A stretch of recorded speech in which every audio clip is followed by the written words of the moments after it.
a big debate, as you know, going on about the best athletes in East Chicago Central history, basketball and football. Because you played football, also baseball, I want to ask you, just give me a few athletes that was exceptional in football and baseball who caught your attention, and then I'm going to go to basketball. So let's start off with baseball first. Wow. Guys like Rick Guerrero, Rich Escobedo. A lot of those guys were seniors when I was a freshman. Terrence West, also known as Fu Man, was a good baseball player. Mark Escobedo, Angel Delgado, Luis Simone. A lot of guys were good, good baseball players. But a lot of us just refused to come out for baseball. Prime example, Adian Knowles, great baseball player. Stopped playing after Little League for some strange reason. Probably could have been a great third baseman in high school, but just stopped playing. I think we get caught up sometimes not trying baseball because it's not really the cool sport to do. But a lot of people regret not playing baseball in high school. All right. Football. Let's start out with quarterback. I think quarterback is, in my opinion, it's really a two-person race, and that's Eric Whoops Irvin, who was my quarterback, and Keon Frazier. And I think athletically, arm strength, and all that, I think they're pretty equal. But and it hurts me to say this, Whoops rest in peace. But I'd have to give the nod to Keon. If for no other reason, Keon was able to play in a college-style system for 4 years, which I think made him a little bit better high school quarterback than Eric Irvin. All right. Running back. Now, your nephew, Sam Daniels, is an all-time leader in rushing, East Chicago Central. When I interviewed him, he was kind of frustrated that, he don't get none of the accolades or praise that the Martell Ferns get, the Royce Robertson, Dante Smiths get, when he is the all-time leading rusher. Can you kind of give some information on why he's not considered the best or one of the best? And then also who you think is the best? I think it's all opinion based. Everybody's going to have their opinion about who's the best and who's not the best. I think sometimes people say Sam is not the best because the competition, that he played against, he didn't play against the same competition as some of the other great backs did. I think that's the main reason, and people have their own personal choice. He can't worry about that. Because have Sam Daniels played with the 1991 team? As a running back? Yeah. He probably would have been third string running back on that team, just because Martell France, in my opinion, was the best running back to come out of Central. Was just great. He was a great all-around back.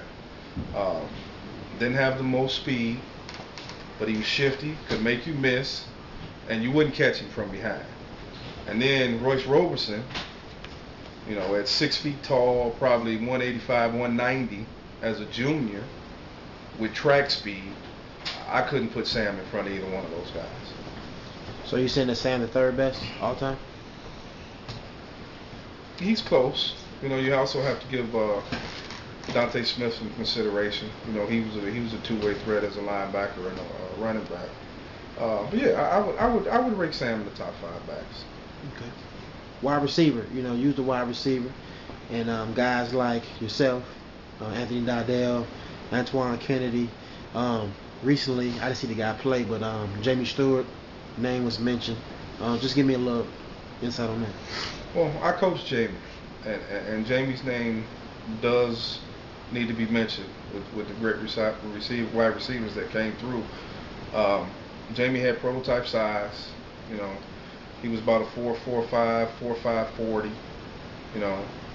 And was actually faster than that in the game. When he was just so smooth with his route running and his ability to run away from people, and make plays.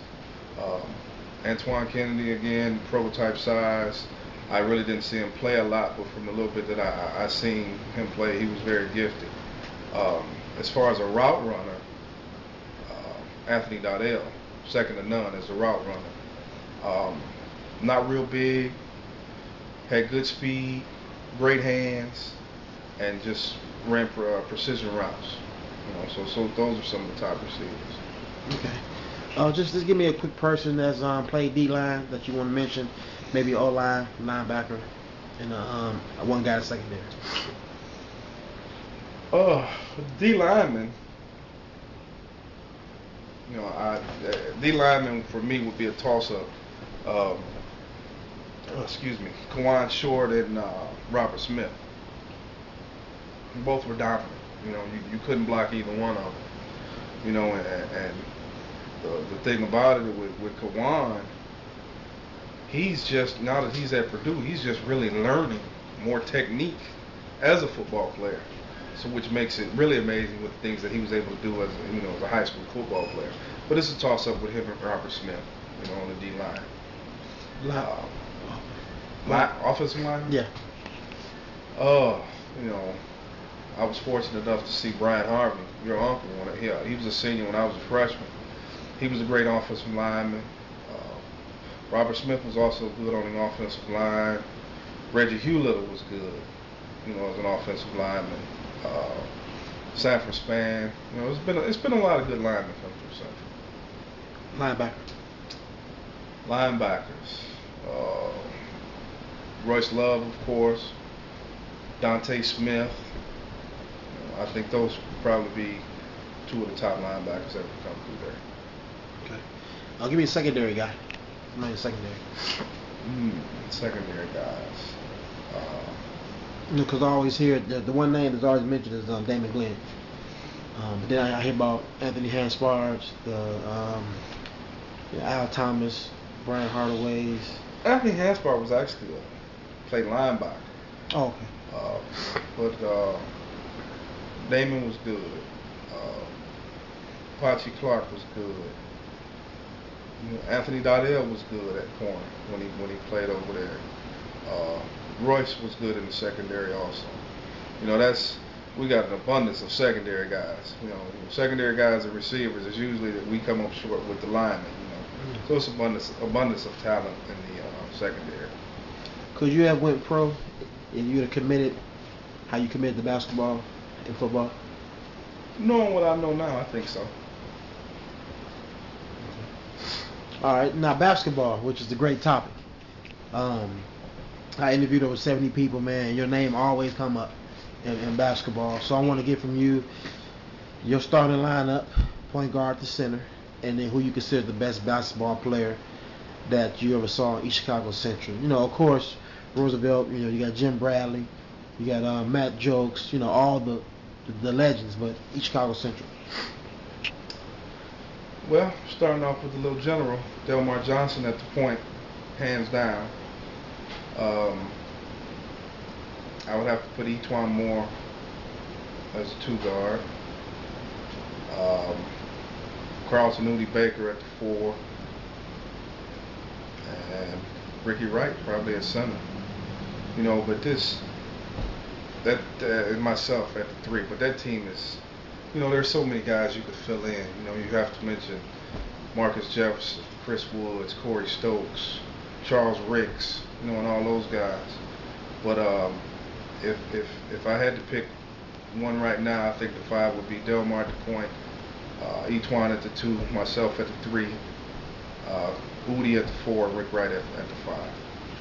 Who's the best basketball player to ever come through East Chicago Central? Wow. That's a good question. There's a lot of people you can make a case for. You can make a case for Etwan. Some people say you can make a case for myself. Make a case for Delmar. But the two most accomplished people in Central history in basketball are yourself and Etwan. I'm talking about just as far as freshman to senior year, Indiana All-Star, collegiate. I'm trying to say, and then you could throw in there Rick Wright, but Rick Wright missed the junior season. I'm talking about as far as being consistent. So are you saying that Etwan is better than you? No, I'm not saying that at all. I'm a competitor. I mean, if I tell you right now, if Etwan and I were the same age and Etwan and I were going at it, he better bring it, or you're gonna get it brought to him. You know. So, I mean, being biased, of course, I'd say myself, but I have to give Etwan credit also. Okay. Could your 1990 ball club, the one that went to, they lost to Bishop No, but had the potential to go state, could they have beaten the 2007 state champion team? Wow.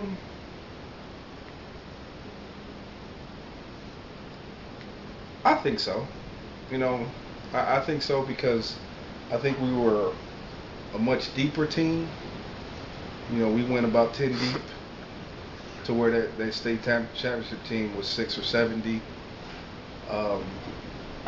They were bigger than we were, but I think we were more athletic, and we had more athleticism all the way down the line, and I think we would have ran them in the ground. We would have got up and down the floor against them, and I think we would have. What kind of advice can you give to athletes who may one day be in your shoes, your position? Outstanding high school career, great college career, had opportunity to see different things in life, go off to overseas, and they're still doing great now, coaching, police officers, things like that. What kind of advice can you get to those type of athletes? First of all, make sure that your education comes first. Secondly, study your craft. Know the history of your craft. If you want to be a football player, study football. Know the greats in football. Know why they were great. Know where they came from. Their humbling beginnings. Where they went to college at, what they had to go through when they were in college. And, in saying that, studying your craft, but also create your own niche in your craft. You don't have to set out to be like anyone else. Just be the best that you can be. All right. Last question for you, then I want thank you for the interview. Why is it that so many athletes from East Chicago, any sport, don't complete the mission of high school, getting it done, go off to college, go to college and be successful? Too many athletes like myself and numerous others don't finish the deal of getting a degree and etc. I don't think there's one answer to that question. I think there's a lot of factors that go into that.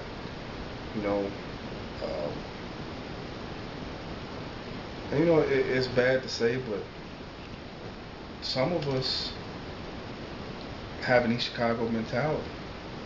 We go away, and we're away, everything's going well. We're worried about what's going on in East Chicago. For what reason, I couldn't tell you. Because whenever you're away at school and you come home, the same people are on the same corner doing the same things.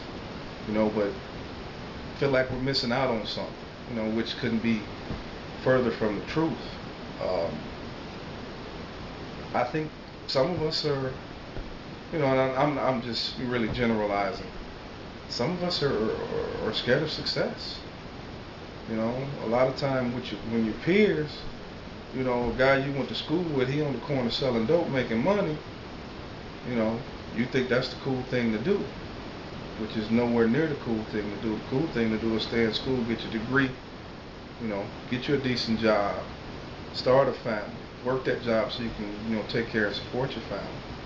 So there's a lot of variables that go into it, but I think it's what you're doing, with this website. I think is really good, so these younger guys can start watching these interviews and get a better understanding of what it's like to go off to school, what to expect, So, they're a step ahead of where we were when we went off to school. Judah, man, I want to thank you for this opportunity to do this interview with you. And my goal is one day I want to be able to do a round table with all the greats from each era throughout Central, East Chicago period. So I want to thank you. All right, thanks for having me.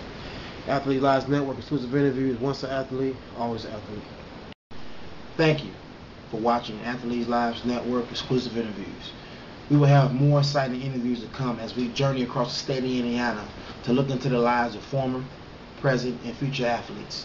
You can follow us on our website at www.athletelives.com or follow us on Twitter at twitter.com/athletelives. Remember, once an athlete, always an athlete.